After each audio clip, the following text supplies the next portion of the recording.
मुल्क भर में महंगाई का जिन बेकाबू, शहर इक़्तिदार के मुलाजमत पेशा अफराद के सबर का पैमाना लबरेज हो गया। इस्लामाबाद के जिना एवेन्यू सैलरीड क्लास अलायंस का एहतजाज। इस मुतालिक मजीद तफसीलात जानते हैं मोहम्मद अली जा खान की इस रिपोर्ट में।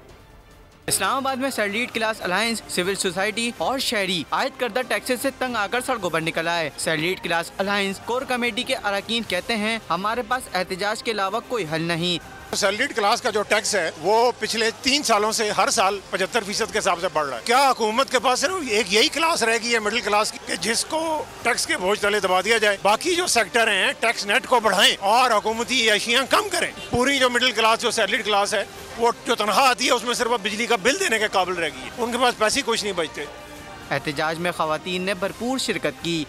हम बहुत एक टफ टाइम देख रहे हैं और वो टफ टाइम इसी वजह से कि गवर्नमेंट की जो टैक्स इम्पोजिशन की जो चीज़ें हैं ये बहुत सैलरीड क्लासेस से बहुत ज़्यादा सफ़र करी। हमारी सैलरीज हैं उन पे टैक्स है, बिजली का आपका जितना ही बिल है उस पर टैक्स आपके बिल से ज़्यादा आ रहा है। हुकूमत से हमारी इल्तिजा है कि प्लीज़ इसको कम करें। एहतजाज में शामिल लोगों का कहना था कि पिछले 3 सालों से हर साल सैलरीड क्लास पर सालाना 75% टैक्स आयद किया जा रहा है। कई दहाइयों से सिर्फ टैक्स जो होता है पेयर पे टैक्स लगाया जा रहा है और जो हुकूमत को टैक्स कम करना चाहिए और अपने एक्सपेंसेस कम करने चाहिए ताकि जो होता है एक तनख्वाहदार तबका जो होता है वो अपना सर्वाइव कर सके।